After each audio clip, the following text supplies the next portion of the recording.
Semuanya silakan duduk dalam hadirat Tuhan. Wah, seberapa banyak yang dilawat, luar biasa ya. Terima kasih Bu Gem, Bu Eli ini ya. Tahu gak ibu-ibu, saya itu Tamara Geraldine Tuana Kota ya. Sebelum saya mulai khotbah, saya mau share sedikit. Saya itu tahun 2000 berapa ya, 2016an gitu, waktu Tuhan lagi proses saya itu kenalan sama doa Yabes kan ya. Doa Yabes kan gitu ya, kiranya diberkati berlimpah, diperluas daerah gitu ya. Hari ini aja saya ngerasa bahwa doa Yabes itu memang sudah terjadi pada saya.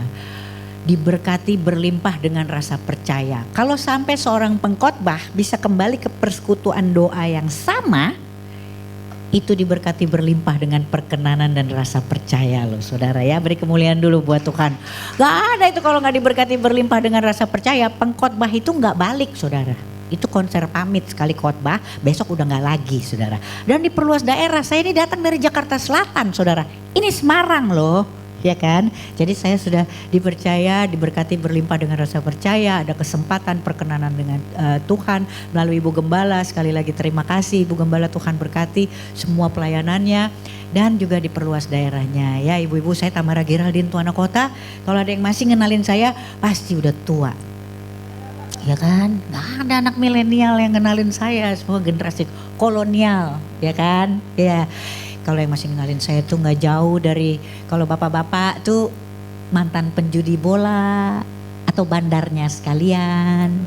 Kalau ibu-ibu tuh ibu-ibu gibah, ya kan. Tapi udah ketemu di gereja berarti udah tobat semua. Bagus ya kan ya.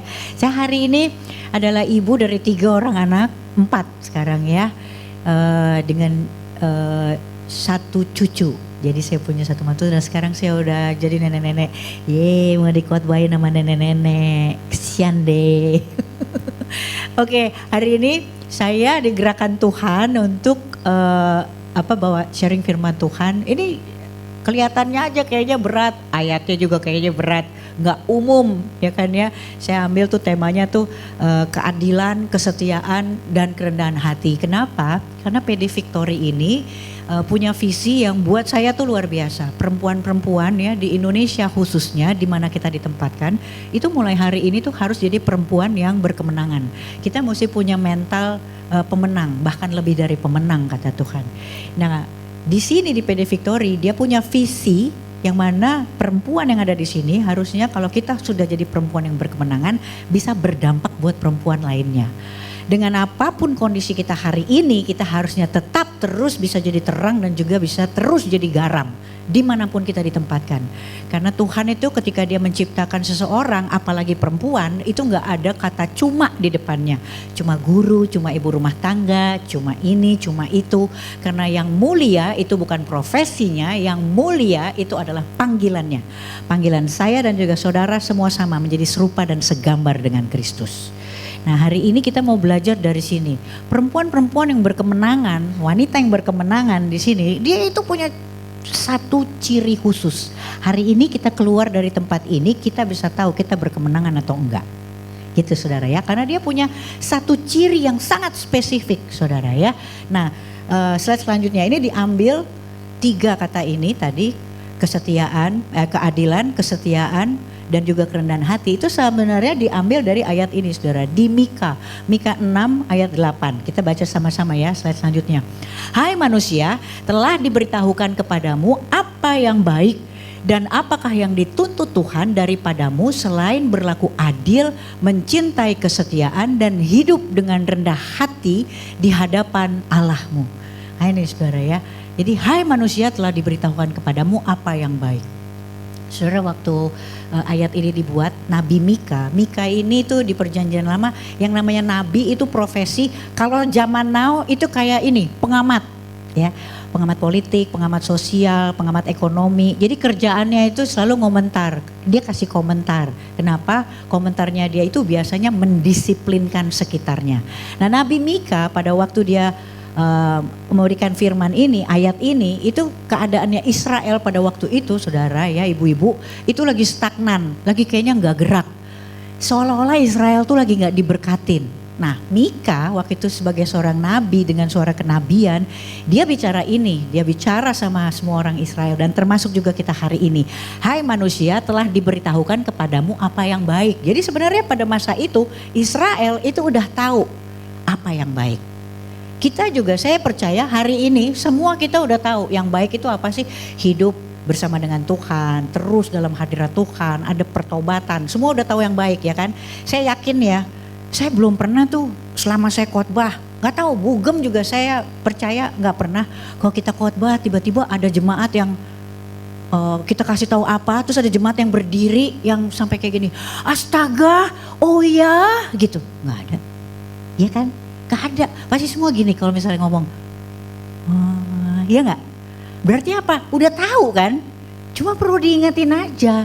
Jadi ini ayat ini emang benar sudah diberitahukan kepada kamu apa yang baik. Hari ini saya dan juga saudara udah tahu apa yang baik. Makanya cuma ngangguk-ngangguk doang. Ada perbedaan besar antara oh ya sama oh iya ya gitu. Semua pengkhotbah gak ada tuh yang bisa berdiri di situ sampai kayaknya hari ini dahsyat gitu, ada pewahyuan baru. Enggak saudara.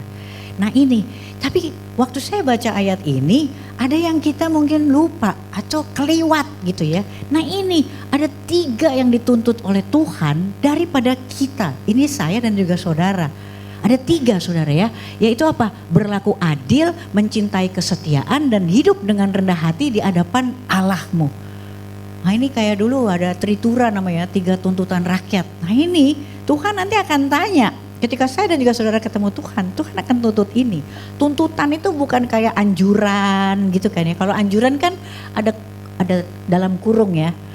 Selain berlaku adil kalau sempat, mencintai kesetiaan kalau mau, hidup dengan rendah hati di hadapan Allahmu kalau nggak lagi bad mood. Gak ada saudara. Ini semua berlaku dan ini harus dilakukan. Kenapa? Karena ini adalah tuntutan Tuhan. Nah hari ini kita mau belajar apa sih sebenarnya berlaku adil yang dimaksud oleh Tuhan tuh apa. Kenapa saya perlu sampai ini sama perempuan? Karena perempuan hari ini itu adalah instrumen istimewa Tuhan. Untuk apa? Untuk mengembalikan tatanan dunia ini sesuai dengan kedaulatan Tuhan. Perempuan yang punya pola pemuritan. Jadi hari ini perempuan gak boleh direndahkan oleh masalah. Perempuan harus ngerti identitasnya dia. Maka kita bisa bilang kita berkemenangan. Nah pertama itu berlaku adil. Berlaku adil itu apa sih saudara? Dari Amsal 31 ayat 8 sampai 9 itu dibilang gini. Berlaku adil. Bukalah mulutmu untuk orang yang bisu. Ini keadilan yang Tuhan tuntut. Bukalah mulutmu untuk orang yang bisu, untuk hak semua orang yang merana. Bukalah mulutmu, ambillah keputusan secara adil dan berikanlah kepada yang tertindas dan yang miskin hak mereka. Kita bicara di sini langsung yang tergerak adalah sumbangan, donasi. Coba lihat kalau di perjanjian barunya saudara di Lukas 4 ayat 18 sampai 19. Ini sebenarnya khotbah pertamanya Tuhan Yesus. Jadi pada saat Tuhan Yesus sudah puasa 40 hari, kemudian dengan tuntunan Roh Allah, ini khotbahnya pertama, khotbah di bukit. Tuhan Yesus bilang kayak gini soal keadilan. Roh Tuhan ada padaku. Oleh sebab ia telah mengurapi aku untuk menyampaikan kabar baik kepada orang-orang miskin. Dan ia telah mengutus aku untuk memberitakan pembebasan kepada orang-orang tawanan dan penglihatan bagi orang-orang buta. Untuk membebaskan orang-orang yang tertindas, untuk memberitakan tahun rahmat Tuhan telah datang. Saudara kalau lihat di sini ya ibu-ibu, Alkitab tuh konsisten banget. Memberitahukan apa? Kepedulian Tuhan. Kepada siapa? Orang-orang marginal dan terpinggirkan. Coba kalau misalnya dilihat di sini, orang miskin. Miskin itu bukan cuma yang di jalanan ibu-ibu. Miskin rohani itu miskin. Di sini dibilang tawanan. Tawanan apa? Tawanan YouTube mungkin yang ada di rumah anak-anak kita. Itu gak boleh kita berlaku tidak adil. Buka mulutnya saudara, muridkan yang ada di rumah. Kemudian dibilang orang-orang buta, orang-orang yang sekarang juga buta secara rohani, mungkin itu ada di rumah kita. Gak tahu, mungkin mertua kita yang belum terima Yesus, itu juga harus kita buka mulut kita berlaku adil saudara. Tuhan Yesus itu pikul salib gak cuma buat orang yang percaya pada dia. Hari itu Tuhan Yesus pikul salib juga untuk orang yang melukai hatinya, untuk orang-orang yang gak percaya sama pengajarannya, untuk orang-orang yang menghujat dia, untuk orang-orang yang melempari bahkan meludahinya. Hari ini saya dan juga saudara harus adil. Siapapun yang buta rohani, siapapun yang miskin rohani, ada di mana mereka, bebasin saudara. Mungkin kita punya anak-anak ya yang hari ini jadi tawanan YouTube, ya kan? Jangan didiemin. Bebasin, itu tugas kita. Dan itu yang nanti akan dituntut oleh Tuhan. Sudahkah berlaku adil di rumah? Saya itu kan lahir di era anak takut orang tua, ya kan? Kita semua ya kan? Hari ini kita ada di era orang tua takut sama anak. Kalau anak lagi, udah biarin aja, biarin. Lagi tenang, lagi waras, udah diem. Jangan bangunin macan tidur. Hari ini kita kayak gitu saudara. Tapi gak boleh diem. Kita harus berlaku adil, bebasin mereka saudara ya. Nah yang berikutnya, selanjutnya mencintai kesetiaan. Kesetiaan seperti apa sih? Kesetiaan yang dibilang di Alkitab ini bukan kesetiaan yang di dunia saudara ya. Kalau bahasa aslinya kesetiaan yang dibilang di Alkitab itu hesed. Hesed itu adalah kesetiaan yang timbul dari belas kasih. Tadi kan saya bilang ya kita harus serupa dan segambar dengan Kristus. Jadi cara kita mencintai kesetiaan itu harus sama Kristus. Kristus itu kan dia gak cuma di bait Allah ya. Dia datang ke crowd-crowd kecil. Habis itu kalau di firman selalu dibilang lalu timbullah belas kasihannya. Selalu begitu. Kesetiaan yang dibicarakan di Alkitab itu gak sama seperti yang ada di dunia. Kalau di dunia itu namanya kesetiakawanan sosial. Setiakawan, solider, ya kan ya. Dulu saya punya teman bikin geng namanya Rojali, rombongan janda liar. Solid mereka, dahsyat. Gitu. Jadi seolah-olah mereka setia to one another gitu. Kalau mereka udah masuk ke satu ruangan ibu-ibu, waduh mencekam. Berdampak mereka. Rojali. Mereka selalu bilang, you setia sama I setia ya, kita setia ya, begitu. Kenapa? Karena semua punya masalah rumah tangga di rumah, solid. Sampai satu hari saudara, ada pemulihan di salah satu anggota. Pemulihan. Saudara tahu apa yang terjadi? Gak diajak ngopi lagi saudara, dia. Jadi gak ada tuh kata-kata, if you are happy, I'm happy. Your happiness is my happiness. Gak ada. There is no such things. Jadi kesetiakawanan yang dibilang di sini, kesetiaan yang disampaikan di Alkitab itu beda dengan dunia, saudara. Itu bukan hesed. Nah, hesed itu bicara apa sih? Hesed itu bicara Mazmur 103 ayat 8. Tuhan itu penyayang. Tuhan adalah penyayang dan pengasih, panjang sabar dan berlimpah kasih setia. Hesed itu bicara apa sih? Bicara soal tak berkesudahan kasih setia Tuhan yang timbul dari belas kasih. Tak habis-habisnya rahmatnya, selalu baru setiap pagi, besar kesetiaanmu. Gak ada di sini bilang tak berkesudahan kasih setia Tuhan. Senin setia, Selasa terguncang sedikit, Rabu baper, Kamis mager, Jumat kurker, Sabtu kepahitan. Gak ada saudara tak berkesudahan, dia konsisten. Nah itu hesed saudara. Bicara hesed, bicara mencintai kesetiaan, kesetiaan apa lagi yang ingin Tuhan sampaikan buat saya dan juga ibu-ibu. Yohanes 13 ayat 34, aku memberikan perintah baru kepada kamu supaya kamu saling mengasihi. Sama seperti aku telah mengasihi kamu, demikian pula kamu harus saling mengasihi.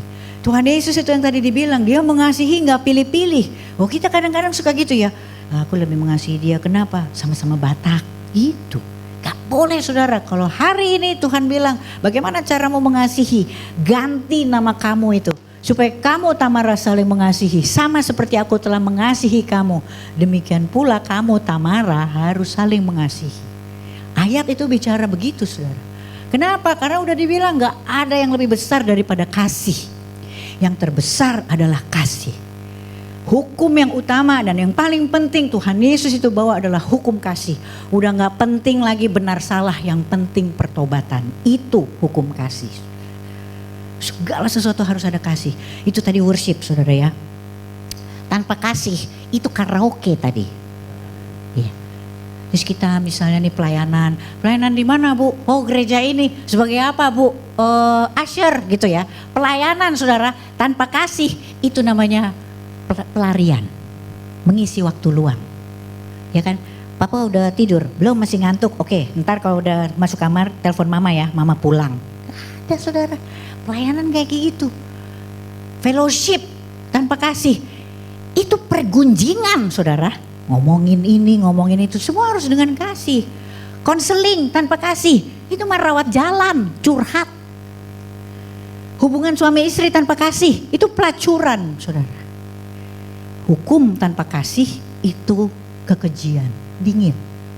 Segala sesuatunya harus pakai kasih. Makanya Tuhan bilang itulah perintah baru kepada saya dan juga saudara. Harus pakai kasih. Nah Yohanes 15 ayat 13, tidak ada kasih yang lebih besar daripada kasih seorang yang memberikan nyawa untuk sahabat-sahabatnya. Tuhan Yesus dia memberikan nyawanya buat saya dan juga saudara. Kenapa? Karena kita sahabat-sahabatnya. Jamak, plural, lebih dari satu. Hari ini saya dan juga saudara serupa dan segambar dengan Kristus. Kita juga kasih nyawa kita. Tapi nggak perlu sampai mati kata Tuhan. Selagi hidup kasih kehidupan kita, kasih nyawa kita buat sahabat sejati. Kalau Tuhan Yesus bilang memberikan nyawa untuk sahabat-sahabat, saya dan juga saudara hari ini kita mati untuk sahabat sejati. Itu Tuhan Yesus, satu-satunya. Sejati itu artinya satu-satunya, dan itu Tuhan Yesus. Jadi kalau misalnya nanti itu saya bilang, aku kayaknya gak bisa hidup tanpamu. Bilang aja, enggak, pasti lo hidup kok gitu. Kan banyak tuh sekarang yang gitu, aduh kayaknya I cannot live without you gitu. Gak bisa saudara, kita serahkan itu udah sahabat satu-satunya aja. Yang lain ya udah sekedar tahu gitu ya. Kita gak boleh terguncangkan lagi dengan kalimat-kalimat di dunia gitu. I'm happy when you are happy, your happiness is my happiness, I cannot live without you. Saudara, kalau hari ini itu masih masuk di sini kita terguncang, saudara. Ya, kita harus firm, jejak sama Tuhan. Nah, slide selanjutnya itu tadi bicara soal kesetiaan. Yang ketiga yang dituntut oleh Tuhan apa? Hidup dengan rendah hati, saudara. Ini satu paket. Ini karakter Kristus. Dia adil, dia setia, dan dia rendah hati di hadapan Allah. Padahal dia Allah. Nah, saudara, sama saya hari ini juga harus bisa begitu. Serupa dan segambar dengan Kristus, harus hidup dengan rendah hati. Dengan tidak mencari kepentingan sendiri atau puji-pujian yang sia-sia. Sebaliknya hendaklah dengan rendah hati yang seorang menganggap yang lain lebih utama daripada dirinya sendiri. Dan janganlah tiap-tiap orang hanya memperhatikan kepentingannya sendiri tapi kepentingan orang lain juga. Hari ini saudara, sebenarnya Tuhan tuh mau kasih promosi ilahi, kreativitas ilahi, segala sesuatu yang sifatnya ilahi buat saya dan juga saudara, terutama ibu-ibu. Tuhan perlu agen-agen itu. Tapi agen-agen itu perempuan-perempuan berkemenangan, dia harus punya spirit ketika Tuhan kasih promosi itu bukan buat dirinya sendiri. Saudara mau diangkat lebih tinggi sama Tuhan itu bukan buat dilihat banyak orang saudara. Saudara sama saya hari ini perlu diangkat sama Tuhan. Kenapa? Supaya saya dan juga saudara bisa ngelihat lebih jauh, lebih luas, lebih lebar siapa yang Tuhan mau berkati lewat saya dan juga lewat saudara. 2024 Tuhan cari agen itu. Tuhan cari perempuan-perempuan itu. Nah, perempuan-perempuan itu hari ini dia harus perempuan teguh berdiri yang tidak bisa lagi direndahkan oleh masalah dan keadaan apapun yang sedang menimpanya. Amin saudara ya. Nah berikutnya Yakobus 4 ayat 6. Tetapi kasih karunia yang dianugerahkannya kepada kita lebih besar daripada itu. Karena itu ia katakan Allah menentang, nah ini saudara, menentang orang yang congkak tetapi mengasihani orang yang rendah hati. Yakobus 4 ayat 6. Kalau Allah menentang itu udah gak ada obatnya saudara. Jangan sampai ditentang sama Tuhan, itu gak ketolongan saudara. Kenapa Tuhan bilang dia menentang orang yang congkak? Kesombongan adalah dosa pertama dan yang paling disukai oleh iblis saudara. Karena iblis itu jatuh karena kesombongan. Hari ini Tuhan menentang orang-orang yang sombong itu karena alasan ini saudara. Itu gak ada obatnya. Tapi mengasihani orang yang rendah hati. Kata mengasihani ini menarik saudara. Ini kalau ibu-ibu punya lebih dari satu anak ya. Saya mau tanya ya. Biasanya anaknya kan ada beberapa gitu. Saya tahu pasti kita sebagai orang tua kita gak akan pernah bisa milih siapa yang kita kasihi. Ya kan ya. Semua dikasihi. Tapi pasti ada satu dari anak yang lebih dari satu itu yang kita lebih jatuh hati. Ya kan ya. Saya sebagai anak dulu gitu, oh kayaknya mama lebih sayang sama ini, papa lebih sayang sama ini. Padahal gak maksud gitu. Kenapa? Ada belas kasih. Nah, Tuhan juga gitu dibilang, Tuhan pilih di situ. Dia gak bilang dia mengasihi, tapi dia bilang dia mengasihani orang yang rendah hati. Kenapa? Karena orang yang rendah hati, orang yang kita jatuh hati itu biasanya orang-orang yang membingungkan orang tuanya. Ya kan? Kalau dulu adik saya mungkin gitu di luar lagi nggak enak, musim hujan, musim kemarau, tapi kita tetap bilang, aduh Tuhan you are the best. Kita nggak pernah komplain sama Tuhan. Orang lain komplain mungkin, tapi kita di setiap musim dalam kehidupan kita tetap bilang Tuhan Engkau baik, Tuhan Engkau dahsyat. Itu membingungkan Tuhan dan Tuhan mengasihani orang-orang yang seperti itu, saudara. Hari ini kita mau bilang sama Tuhan, Tuhan kalau berdoa, Tuhan kasihani aku. Tuhan akan tempatkan belas kasih kepada orang-orang di sekitar kita untuk nolong kita. Lihat itu saudara. Ketika Tuhan jatuh hati kepada orang-orang yang selalu bisa bersyukur dengan apapun itu. Ya. Dan yang berikutnya, jikalau keangkuhan tiba juga cemooh. Tapi hikmat ada pada orang yang rendah hati. Hikmat saudara. Hikmat itu kita sering dengar itu ya.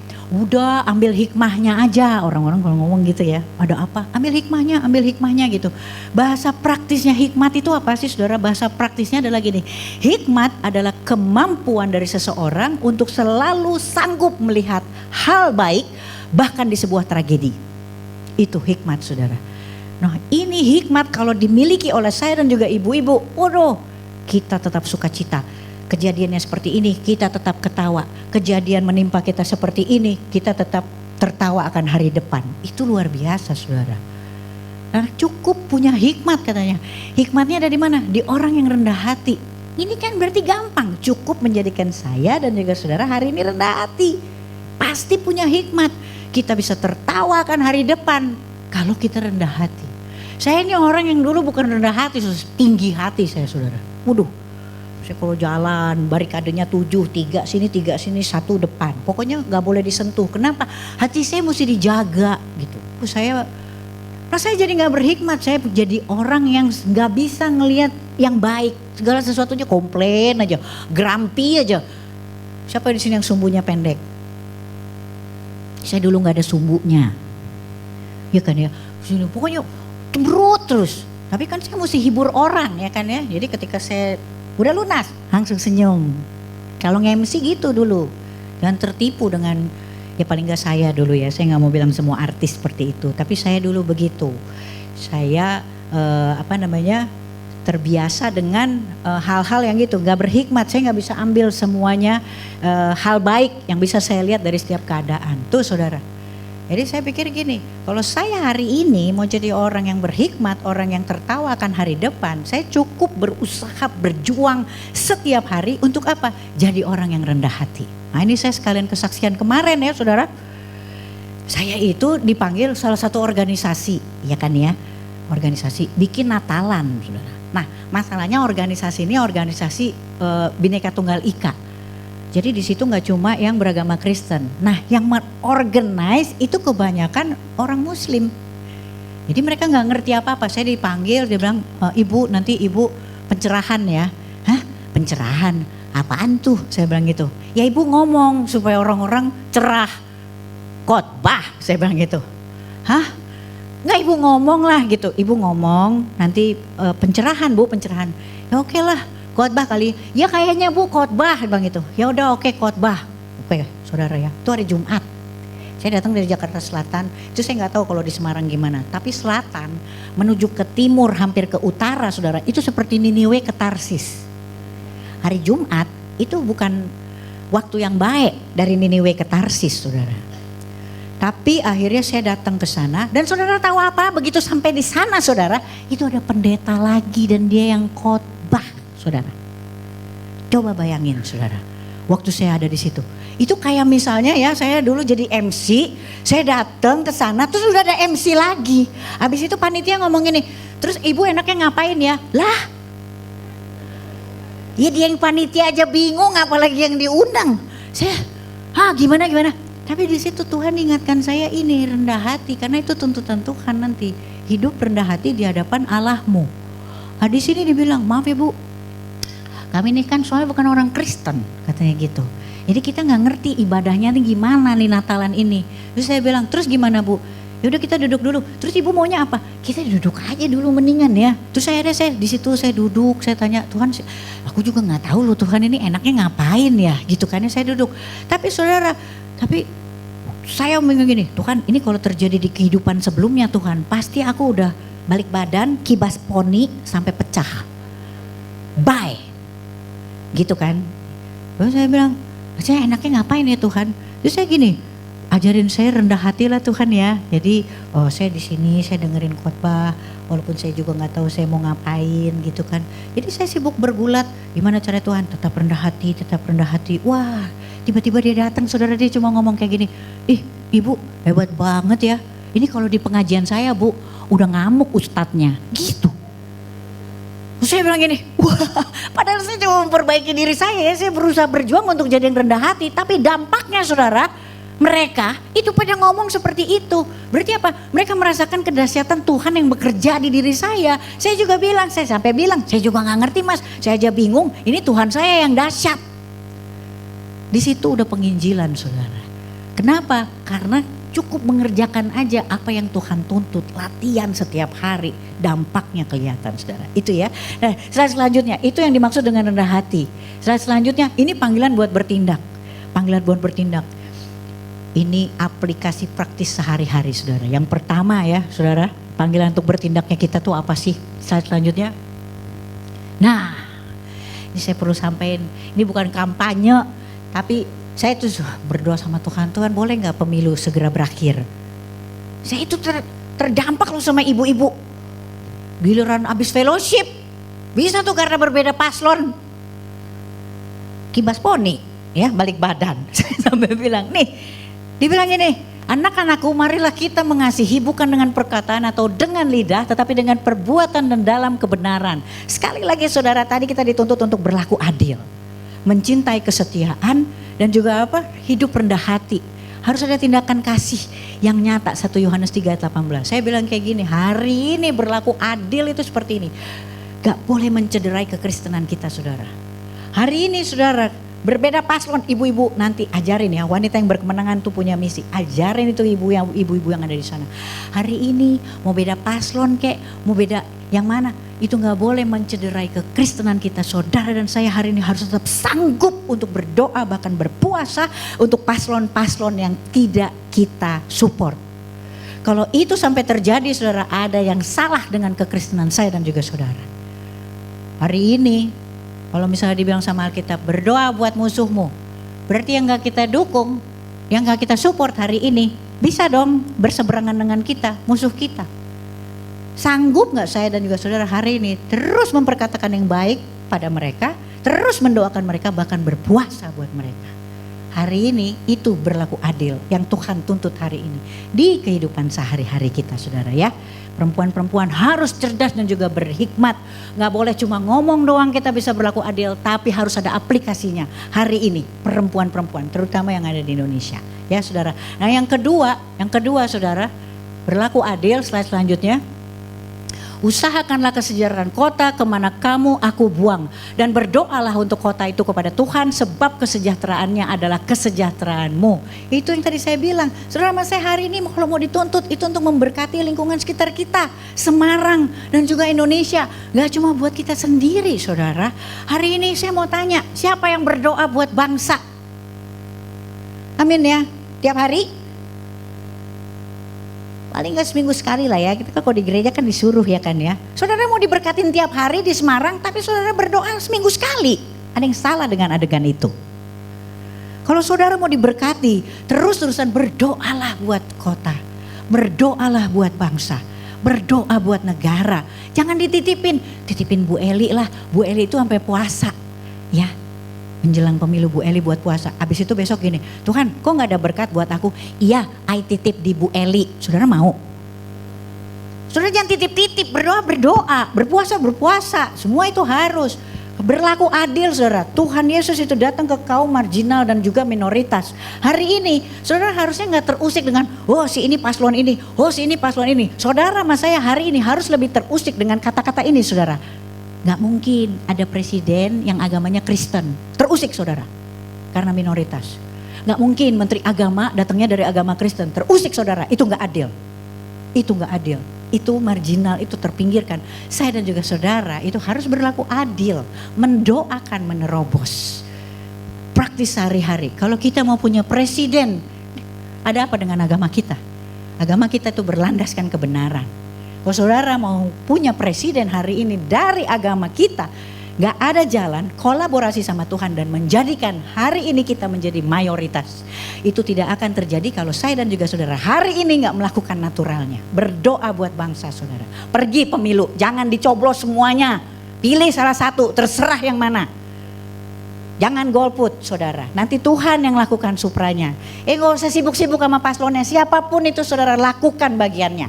Lakukan bagiannya, dan perempuan itu harus jadi perempuan militannya Tuhan yang berkemenangan. Itu ya saudara ya, usahakan kesejahteraan kota. Ya kita berdoa bagi bangsa yang berpuasa. Slide selanjutnya itu adalah ini jenis puasanya. Gak boleh diem terhadap ketidakbenaran. Nih saudara ya, berpuasa yang Tuhan kehendaki hari ini untuk perempuan-perempuan yang berkemenangan itu bukan cuma menahan nafsu dan lapar saudara.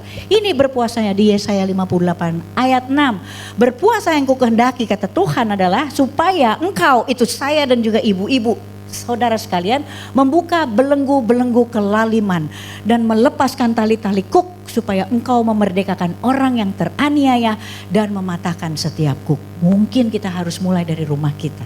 Ada orang-orang yang sekarang anak-anak kita itu teraniaya dan mereka masih dalam belenggu kuk. Berlaku adil saudara, bebaskan semua tawanan. Tawanan kita mungkin ada di rumah. Buka mulutnya kata Amsal. Injili mereka saudara dengan apa? Dengan khotbah paling jitu. Khotbah paling jitu adalah keteladanan, dan perempuan-perempuan adalah target istimewa yang Tuhan hari ini butuhkan. Ya, saya mau tutup dengan kesaksian ya. Dengan kesaksian, gak usah kepahitan lah kita dengan apa yang menimpa kita hari ini saudara. Karena kita itu gak ngerti apa yang waktu Tuhan bilang jangan bersandar pada pengertianmu gitu kan ya. Saya tuh orang yang dari dulu bersandar pada pengertian saya gitu. Akhirnya hidup saya gak maju-maju. Saudara tahu gak, saya itu adalah orang yang seumur hidup saya ya, saya kepahitan. Kenapa? Karena saya kan gak bisa melahirkan ya saudara. Saya mandul. Waktu saya mandul terus saya lihat kiri kanan gitu teman-teman saya gitu kan, hamil. Habis itu punya anak gitu, kayaknya happily ever after gitu. Itulah yang ideal. Di sini saya butuh label, saya banyak gitu, perempuan mandul, gak afdol, kurang banyak banget. Jadi saya bangun dengan segala label-label yang saya taruh sendiri. Padahal kalau saya ingat saudara ya, sekarang gini, udah menikah ya, udah punya anak gitu. Kalau belum punya anak, belum afdol ya kan. Ntar kalau punya anak ditanya lagi, udah punya anak ya? Iya, laki perempuan, belum afdol gitu. Terus nanti dibilang gini, udah punya anak, laki perempuan, udah dua-duanya. Melahirkannya gimana? Sesar apa normal? Sesar, belum afdol. Kalau orang Batak bilang, ngeri kali kok mencekam. Selalu ada gak afdol gitu, dan saya hidup karena itu saudara. Hari ini ketika saya lihat ya, saya itu dikaruniai 3 bahkan sekarang tuh 4 orang anak. Anak pertama saya yang sudah memberikan cucu itu lahir dari istri pertama suami saya. Mungkin ada yang udah pernah dengar kesaksian saya. Itu istri pertama suami saya. Nah itu dia meninggal waktu anak ini umurnya 8 tahun saudara. Ya. Nah anak saya yang kedua itu lahirnya saya juga nggak tahu gimana. Saya lagi syuting saudara ya. Tiba-tiba ada keranjang dateng gitu. Terus udah gitu ditaruh. Kata OB yang tempat saya syuting dia bilang gini, Bu pesenannya udah datang. Hah pesanan apa? Pas saya buka, bayi. Ada tulisan di situ, Bu, ibu nggak kenal saya, tapi saya kenal ibu dari TV. Kayaknya ibu orang baik. Gitu coba kesaksian roh. Tobat kagak, lagi teler, dibilang kayaknya ibu orang baik, katanya gitu. Terus ditulis di situ, ini anak saya serahin ya Bu, karena kalau sama ibu dia kayak pasti akan jadi orang hebat, katanya gitu. Nah itulah yang kedua, umur 19 tahun sekarang, namanya K. Nah yang ketiga itu namanya Faithful. Laki-laki satu-satunya. Nah sekarang itu usianya menjelang 11 tahun. Saudara tahu nggak 12 tahun. Ibunya itu dari istri kedua suami saya. Yang meninggal waktu Faithful umurnya 7 tahun. Jadi Suami saya itu istrinya meninggal 2 kali. Ini yang ketiga, hidup. Oke, guys, bestie. Jadi waktu saya mau menikah, saya dibilang gini, lu kayaknya mesti diruat deh, ntar lu mati. Gitu. Saya bilang gini, lu gak usah repot-repot, gue kagak usah kawin sama dia juga, ntar gue mati. Saya bilang gitu. Hari ini saudara ya, saya begitu saya lihat gitu ya, bagaimana Tuhan itu bekerja luar biasa. Tuhan tuh perlu tutup rahim saya. Hari ini saya dikaruniai segala sesuatunya tuh baru saudara. Bahkan rahim saya itu hari ini adalah rahim reproduksi anak umur 29 tahun. Coba bayangin saudara, saya cuma berdoa sama Tuhan, saya jangan sampai hamil bareng sama anak saya yang pertama, oke? Ntar kan bingung giliran kita mau melahirkan. Begitu lahir tadi bilang, lu panggil Ii sama gue. Kagak bisa, kita kan beda 2 jam. Hari ini saya ketika diberkatin, saya cuma bilang sama Tuhan, oh luar biasa ya, Tuhan perlu tutup rahim saya saudara. Untuk apa? Untuk mengajarin saya kasih agape. Dan itu gak akan mungkin terjadi kalau saya punya anak lahir dari kandungan saya. Tuhan perlu tutup. Kenapa? Saya harus berlaku adil buat Gaby, anak saya yang pertama. Ya. Saya gak bisa lebih sayang sama Gaby. Walaupun hari ini dia yang paling tegak lurus, saya belum ngomong, dia udah bisa baca pikiran saya. Itu anak yang paling mirip. Saya juga gak bisa belain Kay yang kedua. Kenapa? Karena dari umur 0 dia sama saya sampai sekarang umurnya 19 tahun. Saya juga gak bisa dahuluin dia. Saya juga gak bisa kedepanin Feivel hanya karena dia anak laki-laki satu-satunya. Nah saudara itu, saya bilang sama Tuhan, kalau hari ini Tuhan mau tutup apapun lagi di dalam hidup saya, badan saya, bahkan tutup hidup saya sendiri untuk ngajarin bagaimana cara Tuhan mengasihi, tutup aja Tuhan. Hari ini perempuan-perempuan yang berkemenangan, saudara, dia punya satu ciri. Ini yang saya mau bagiin itu tadi. Waktu saya siaran bola, itu ya tim, itu kalau dia udah menang, ini berkemenangan ya saudara. Kalau tim yang udah menang, itu pasti dia sangat rindu wasit niup peluit panjang, game is over. Ya kan saudara? Hanya tim yang masih seri atau masih dalam posisi kalah, pengen perpanjangan waktu. Gitu saudara. Hari ini saya pikir saya udah berkemenangan. Saya udah menang banyak. Hari ini kalau Tuhan tiup peluit panjang, saya adalah perempuan yang paling berbahagia di dunia. Tobat belum lama, tapi Tuhan udah panggil saya. Perempuan yang berkemenangan itu gak takut mati. Perempuan yang berkemenangan hari ini dia sangat rindu sama Tuhannya. Tapi perempuan yang berkemenangan dia juga tanya sama Tuhan, apa yang bisa aku lakukan buat Tuhan. Kalau hari ini kita masih ngerasa hidup kita seri, masih pengen perpanjangan waktu, tanya sama Tuhan, Tuhan aku bisa apa? Stay close sama komunitas ini saudara. Saling menguatkan, jangan keluar dari rumah ini. Ini adalah komunitas yang saling membangun. Pilih hari ini, pilih. Saudara sama saya mau berdampak, saudara pilih di rumah mana saudara mau berlabuh. Saya mau undang Persiper ya. Saya kalau diterusin di sini, kita akan pulang hari Senin malam. Kita akan tidur di ballroom ini saudara. Kita ngobrol mulu gitu. Ya kan ya, kayak Rasul Paulus. Rasul Paulus tuh kalau khotbah panjang saudara. Karena dia gak tahu dia akan balik lagi atau enggak. Saya kan dulu juga mantan penjahat kayak Paulus ya. Saya panggilannya Paulina. Ini kalau bisa semua nyanyiin lagu ini ya. Ini ada lagu, dia ngajarin saya banyak. Lagu ini ngajarin banyak sekali sama saya. Biarin aja saya kasih tahu dulu supaya pilih kunci. Saya itu orang yang suka ngacak-ngacak kunci saudara. I cannot sing, I can only worship ya kan ya. Jadi lagu ini tuh ngajarin saya banyak hal. Kalau saudara sama saya tuh mau jadi orang yang berkemenangan. Saudara bisa menjalani apa yang Tuhan tuntut gitu. Berlaku adil, mencintai kesetiaan. Habis itu hidup rendah hati. Itu hal yang sangat susah saudara. Jadi serupa dan segambar dengan Tuhan Yesus itu sangat susah. Tapi saya juga saudara itu bukan hal yang gak mungkin. Kita perlu kolaborasi sama Tuhan. That's the only thing. Kalau kita collab sama Tuhan, 3 hal ini tuntutannya, keadilan, kesetiaan, dan juga rendah hati, itu menjadi hal yang sangat-sangat mungkin, saudara.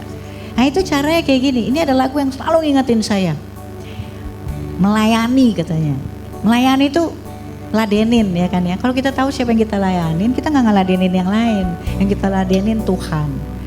Melayanin. Kalau kita udah tahu siapa yang kita layanin, kita ladenin, itu biasanya kita akhirnya jadi apa? Baru timbul rasa kasih.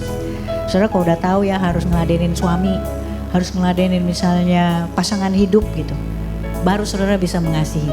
Kalau saudara udah mengasihi, baru saudara bisa setia jalan, mengiring dia until the end. Kalau enggak, kita jadi orang side job, ngeladenin ini, ngeladenin itu, part timer saudara. Saudara kalau tahu lagu ini kita nyanyi bareng ya. Supaya saudara ngerti, mahkota kehidupan itu kan buat kita semua. Gak ada yang namanya marginal, gak ada yang terpinggirkan, gak ada yang minoritas.